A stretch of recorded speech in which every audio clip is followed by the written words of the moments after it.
Good wishes to all of you. Our past 3, 8th class history social science, chapter 5 When People Rebel 1857 and after audiobook. Let's see figure 1. Sepoys and peasants gathered forces for the revolt that spread across the plains of North India in 1857. Policies and the people. In the previous chapters, you looked at the policies of the East India Company and the effect they had on different people, kings, queens, peasants, landlords, tribals, soldiers were all affected in different ways. You have also seen how people resist policies and actions that harm their interests or go against their sentiments. Nawabs lost their power. Since the mid 18th century, Nawabs and Rajas had seen their power erode. They had gradually lost their authority and honor. Residents had been stationed in many courts. The freedom of the rulers reduced, their armed forces disbanded, and their revenues and territories taken away by stages. Many ruling families tried to negotiate with the company to protect their interests. For example, Rani Lakshmibai of Jhansi wanted the company to recognize her adopted son as the heir to the kingdom after the death of her husband. Nana Sahib, the adopted son of Peshwa Bajirao too, pleaded that he be given his father's pension when he later died. However, the company, confident of its superiority and military powers, turned down these pleas. Awadh was one of the last territories to be annexed in 1801. A subsidiary alliance was imposed on Awadh and in 1856 it was taken over. Governor General Dalhousie declared that the territory was being misgoverned and British rule was needed to ensure proper administration. The company even began to plan how to bring the Mughal dynasty to an end. The name of the Mughal king was removed from the coins minted by the company. In 1849, Governor General Dalhousie announced that after the death of Bahadur Shah Jafar, the family of the king would be shifted out of the Red Fort and given another place in Delhi to reside in. In 1856, Governor General Canning decided that Bahadur Shah Jafar would be last Mughal king, and after his death, none of the descendants would be recognized as kings. They would just be called princes. The peasants and the sepoys. In the countryside, peasants and jamindars resented the resented the high taxes and the rigid methods of revenue collections. Many failed to pay back their loans to the money lenders and gradually lost the lands they had tilled for generations. The Indian sepoys in the employ of the company also had reasons for discontent. They were unhappy about their pay, allowances, and conditions of service.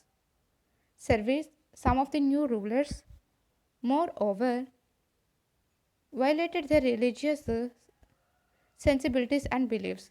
Did you know that in those days many people in the country believed that if they crossed the sea they would lose their religion and caste.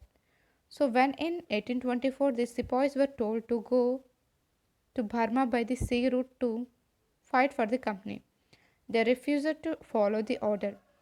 Though they agreed to go by the land route, they were severely punished. And since the issue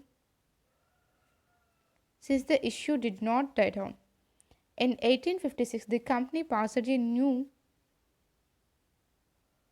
law which stated that every new person who took up employment in the company's army had to agree to serve overseas if required. Sipais also reacted to what was happening in the countryside. Many of them were peasants and had families living in the villages, So the anger of the peasant quickly spread among the sepoys. Activity. Imagine you are a Sipa in the company army advising your nephew not to take employment in the army. What reasons would you give? Responses to reforms. The British believed that India's society had to be reformed. Laws were passed to stop the practice of sati and to encourage the remarriage of widows. English language education was actively promoted. After 1830, the company allowed Christian missionaries to function freely in its domain and even own land and property. In 1850, a new law was passed to make conversion to Christianity easier.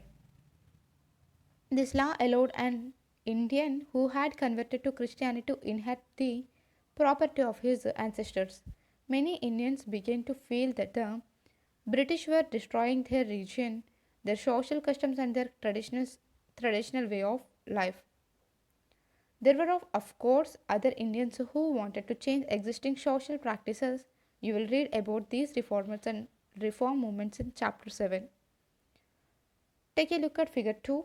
Sepoys exchange new and rumors in the bazaars of South India. North India. Through the eyes of the people to get a glimpse of what people were thinking those days about British rule. Study sources 1 and 2. Source 1. The list of 84 rulers, 84 rules. Given here are ex- excerpts from the book Majha Pravas, Majha Pravas written by Vishnu Bhatta Gods, a Brahman from a village in Maharashtra. He and his uncle and set out to attend a yajna being organized in Mathura.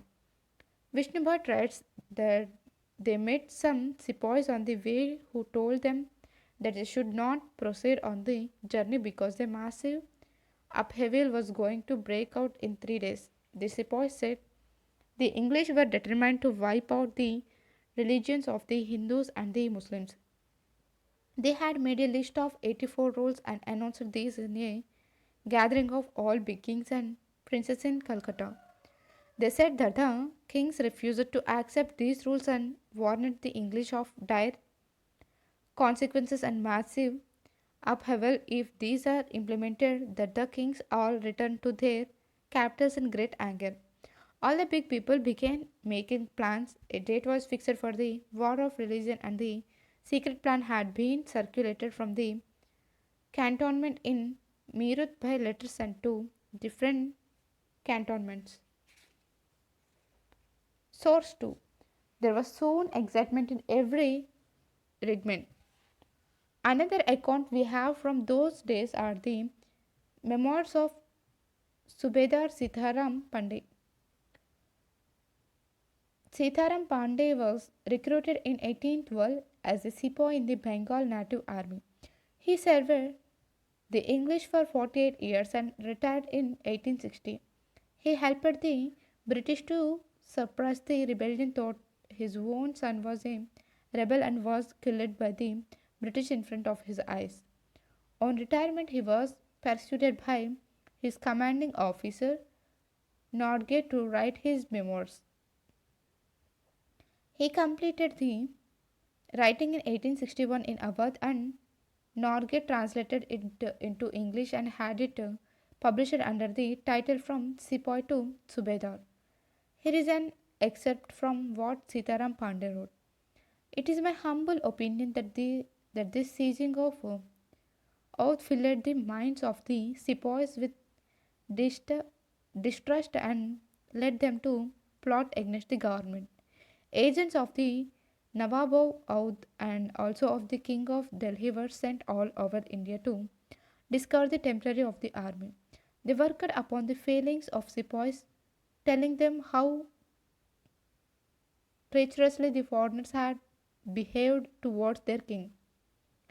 They invented 10,000 lies and promises to pursue the soldiers to mutiny and turn against their masters, the English, with the object of restoring the emperor of Delhi to the throne. They maintained that this was only within the army's powers if the soldiers would only act together and do as they were advised. Take a look at figure 3. Rebel sepoys at Meerut attack officers, entered their homes and set fire to buildings.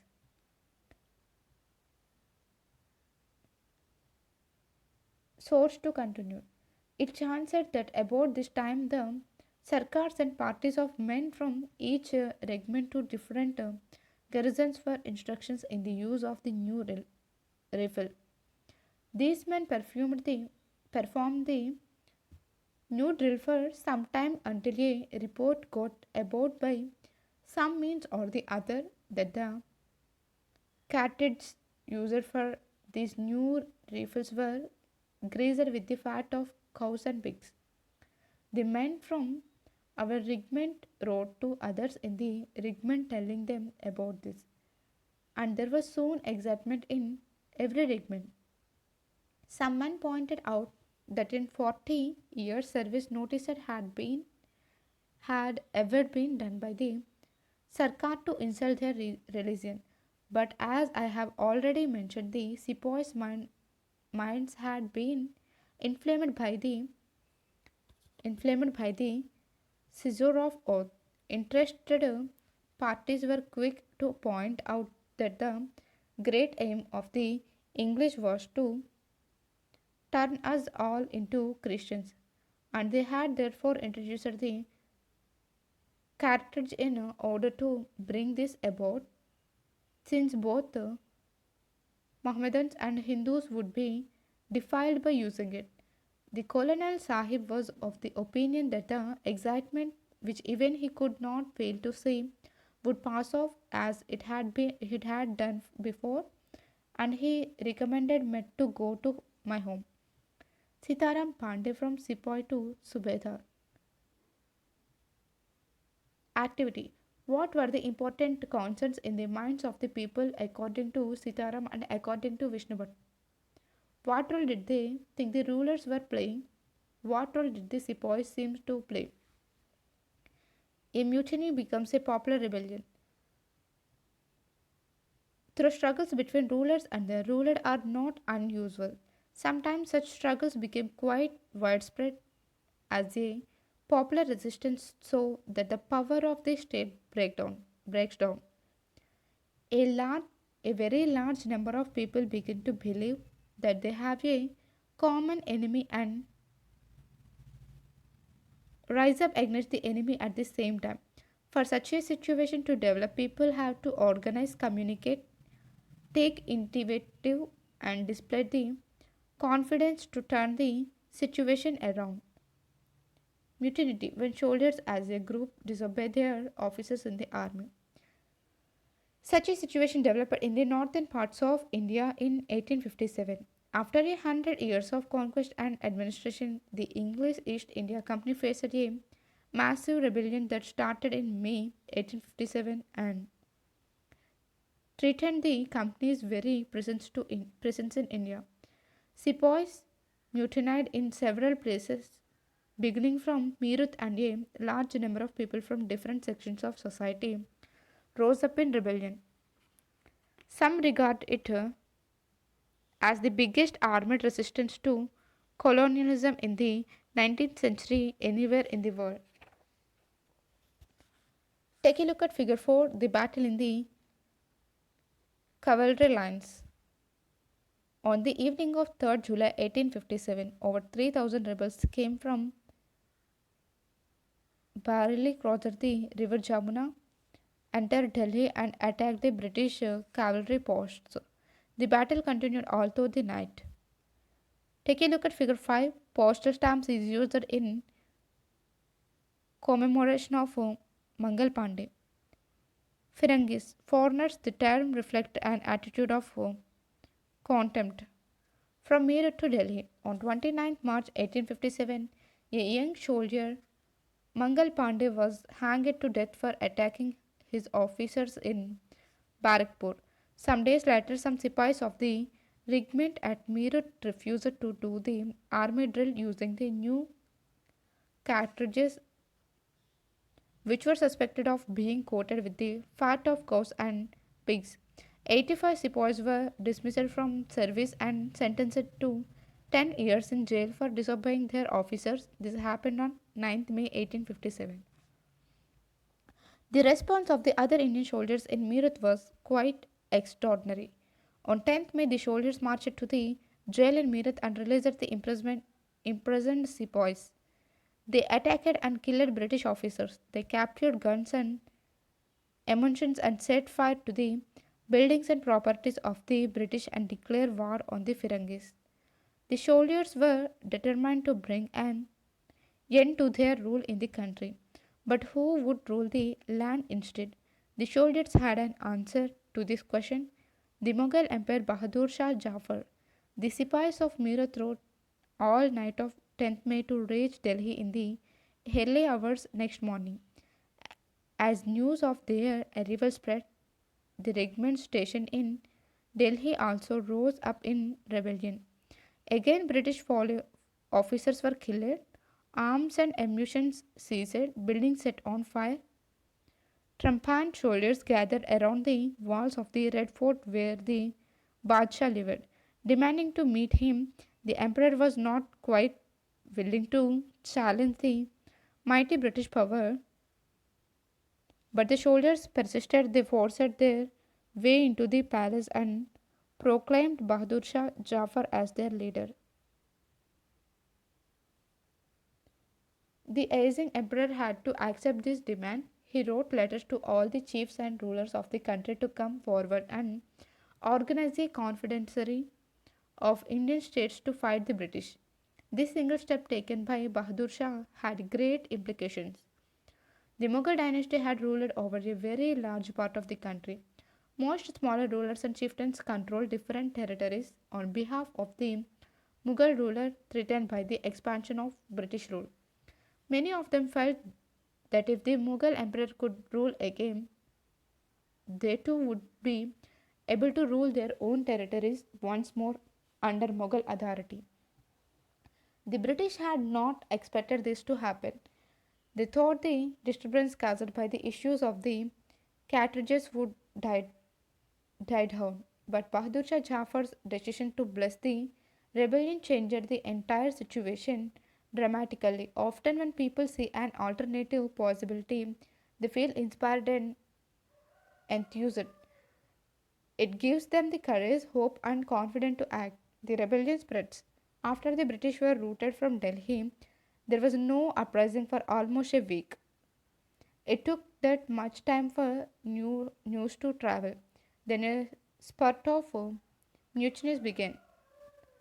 Take a look at figure 6, Bahadur Shah Jafar. Take a look at figure 7, Rani Lakshmibai. Take a look at figure 8 as the mutiny spread. British officers were killed in the cantonments. Regiment after regiment mutinied and took off to join other troops at nodal points like Delhi, Kanpur, and Lucknow. After them, the people of the towns and villages also rose up in rebellion and rallied around local leaders. Jamindars and chiefs who were prepared to establish their authority and fight the British. Nana Sahib, the adopted son of the late Peshwa Bazirao, who lived near Kanpur, gathered armed forces and expelled the British garrison from the city. He proclaimed himself Peshwa. He declared that he was a governor under Emperor Bahadur Shah Jafar. In Lucknow, Birjis Quadar, the son of the deposed Nawab Wazid Ali Shah, was proclaimed the new Nawab. He too acknowledged the suzerainty of Bahadur Shah Jafar. His mother Begum Hazrat Mahal took an active part in organizing the uprising against the British. In Jhansi, Rani Lakshmibai joined the rebel sepoys and fought the British along with Tantia Top, the general of Nana Sahib in the Mandalay region of Madhya Pradesh. Rani Avantibai Lodi of Ramgarh led an army of 4,000 against the British, who had taken over the administration of her state. Activity. Why did the Mughal emperor agree to support the rebels? Write a paragraph on the assessment he may have made before accepting the offer of the Sipais. Take a look at figure 9, a portrait of Nana Sahib. Take a look at figure 10, a portrait of Veer conversing. Veer conversing. Take a look at figure 11. British forces attacked the rebels who had occupied the Red Fort on the right and Salmagar Fort in Delhi on the left. The British were greatly outnumbered by the rebel forces. They were defeated in a number of battles. This convinced the people that the rule of the British had collapsed for good and gave them the confidence to take the plunge and join the rebellion. A situation of widespread popular rebellion developed in the region of Awadh in particular. On 6th August 1857, we find a telegram sent by Lieutenant Colonel Tytler to his commander in chief expressing the fear felt by the British. Our men are covered by the numbers opposite to them and the endless fighting. Every village is held against us. The Jamindars have risen to oppose us. Many new leaders came up. For example, Ahmad Allah Shah, a Maulvi from Faizabad, prophesied that the rule of the British would come to an end soon. He caught the imagination of the people and raised a huge force of supporters. He came to Lucknow to fight the British. In Delhi, a large number of Gajis or religious warriors came together to wipe out the white people. Bakht Khan, a soldier from Bareilly, took charge of a large force of fighters who came to Delhi. He became a key military leader of the rebellion in Bihar. An old Jamindar, Kanwar Singh, joined the rebel sepoys and battled with the British for many months. Leaders and fighters from across the land joined the fight. The company fights back. Unnerved by the scale of the upheaval, the company decided to repress the revolt with all its might.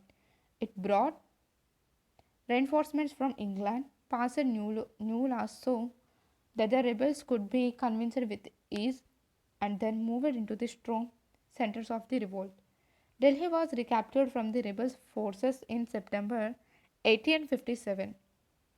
The last Mughal Emperor Bahadur Shah Jafar was tried in court and sentenced to life imprisonment.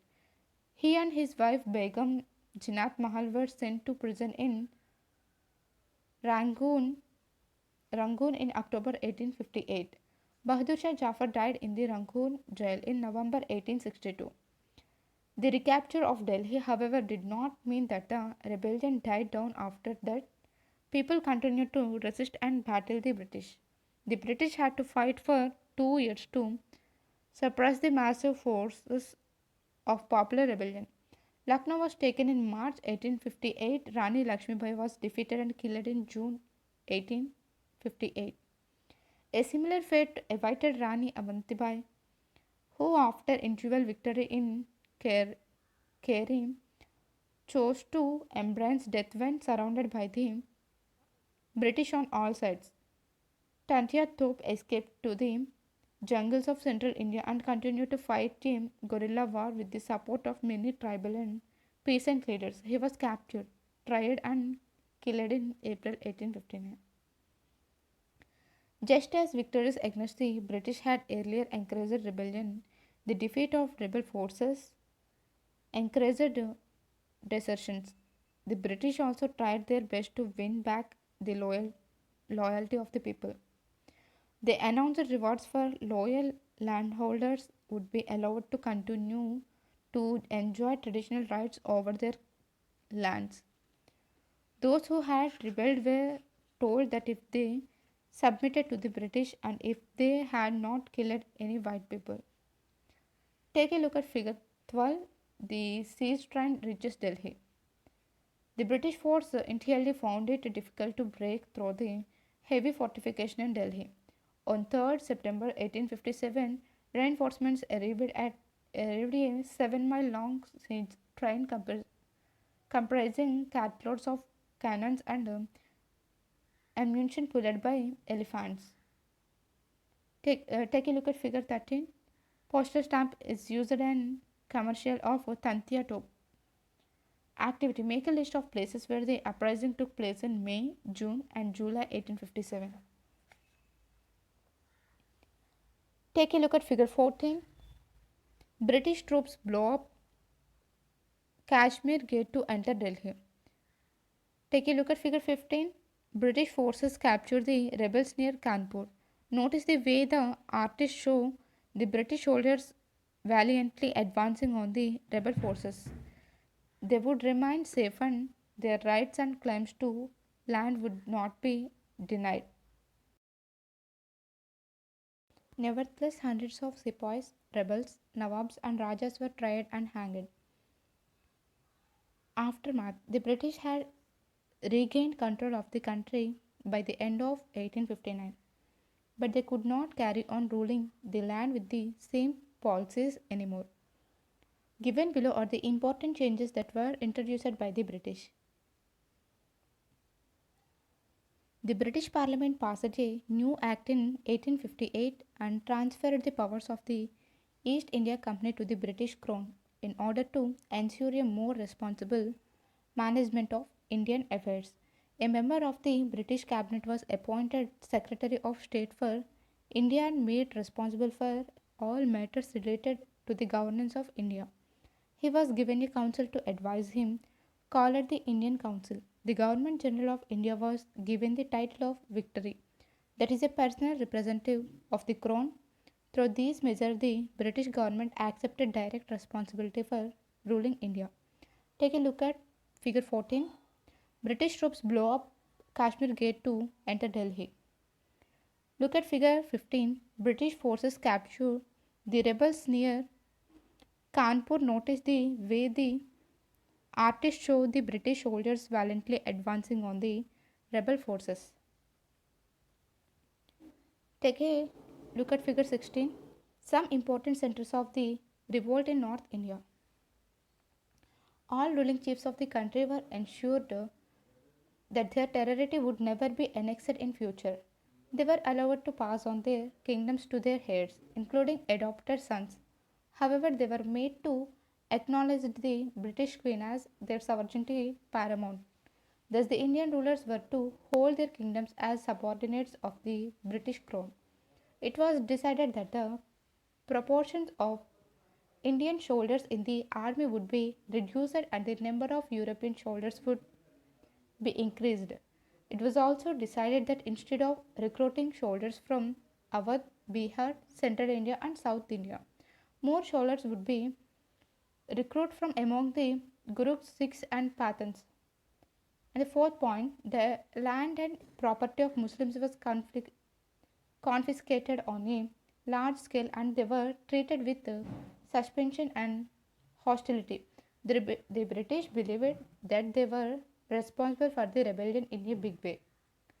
And the fifth point, the British decided to respect the customary religious and social practices of the people in India. The sixth point, policies were made to protect landlords and zamindars and giving them security of rights over their lands. Thus, a new phase of history began after 1857. The Khurda uprising, a case study. Much before the event of 1857, there had taken place another event of a similar nature at a place called Khurda in 1817. Here it would be instructive for us to study that event and reflect on how resentment against the colonial policies of the British had been building up since the beginning of the 19th century in different parts of the country.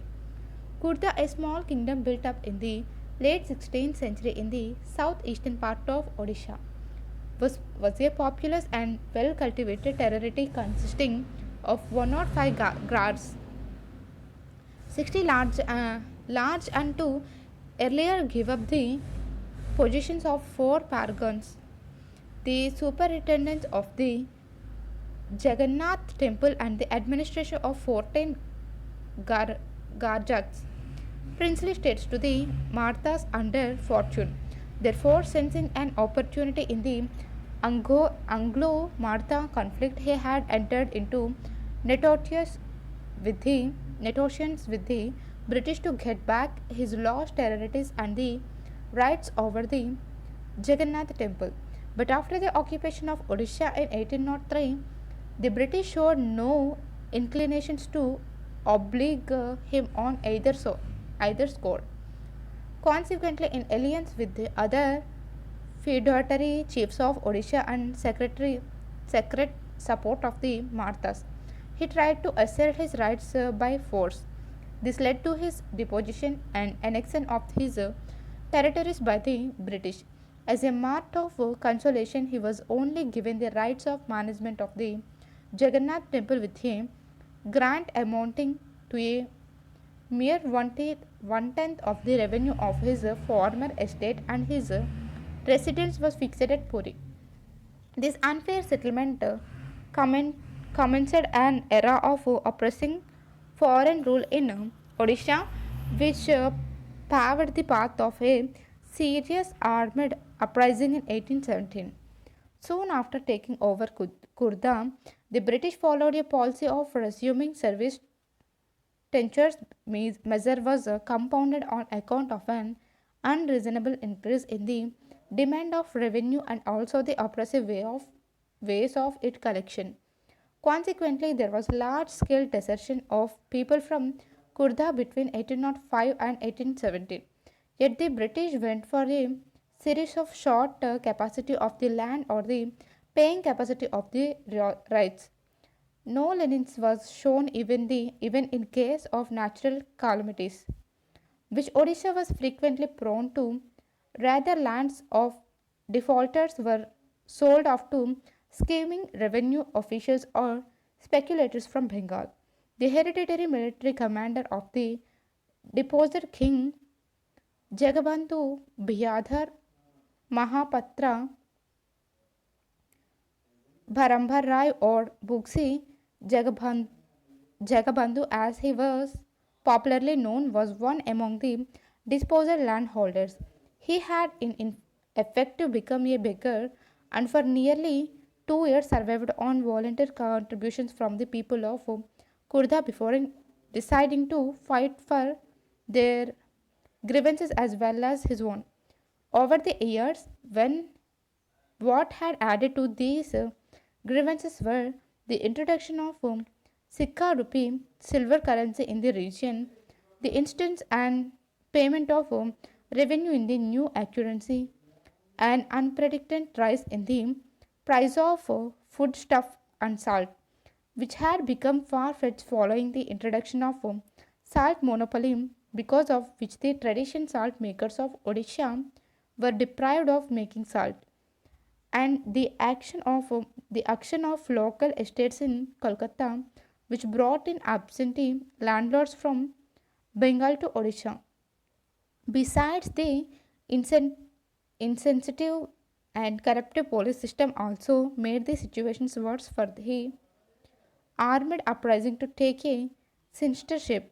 The uprising was set off on 29th March 1817 as the Pikes attacked the police station and other government establishments at Banpur, killing more than 100 men and took away a large amount of government money.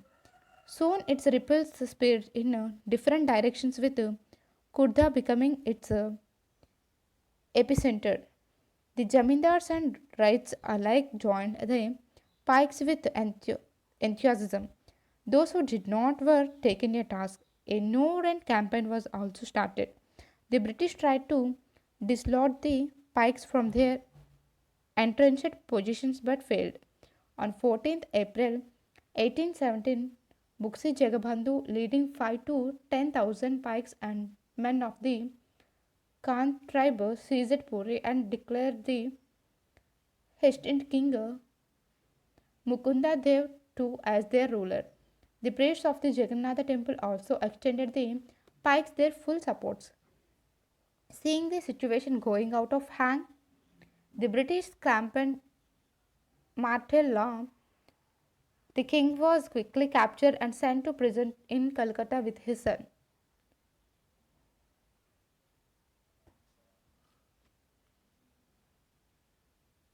The Bhuksi, with his close associate Krishna Chandra Barambhar Rai, tried to cut off all communications between Cuttack and Kudra as the uprising spread to the southern and the northern western parts of Odisha.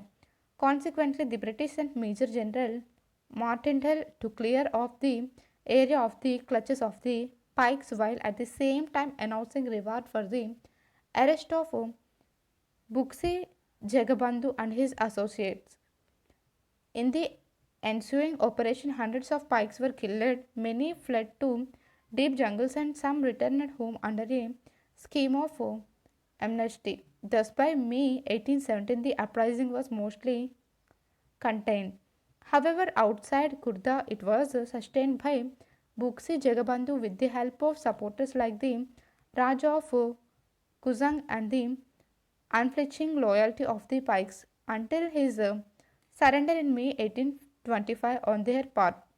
The British henceforth adopted a policy of leniency, indulgence, and forbearance towards the people of Kurda. The price of salt was reduced and necessary reforms were made in the police and the justice system. Revenue officials found to be corrupt were dismissed from several and former landholders were restored to their land.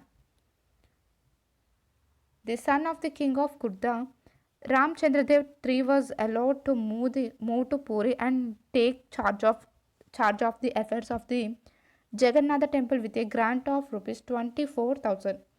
In sum, it was the first such popular anti-British armed uprising in Odisha, which had far-reaching effect on the future of British administration in that part of the country. To merely call it a Pike rebellion with tasbih and understatement. Elsewhere, take a look at figure 11, typing army meeting their leader. For the heavenly kingdom of great peace. While the revolt was spreading in India in 1857, a massive popular uprising was raging in the southern parts of China. It had started in 1850 and could be suppressed only by the mid 1860s. Thousands of laboring poor people were led by Hong Zikan to fight for the establishment of the heavenly kingdom of great peace. This was known as the Taiping Rebellion. Hong Ziguan was a convert to Christianity and was against the traditional religions practiced in China such as Confucianism and Buddhism.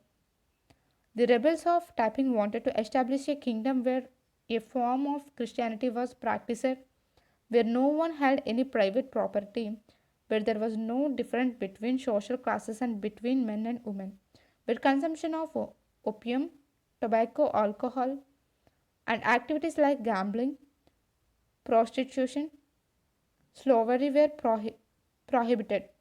The British and French armed forces operating in China helped the emperor of the Qing dynasty to put down the Taiping rebellion. Let's imagine. Imagine you are the British officer in Awadh during the rebellion. What would you do to keep your plans of fighting the rebels a top secret? Let's recall. Question number 1. What was the demand of Rani Lakshmibai of Jhansi that was refused by the British?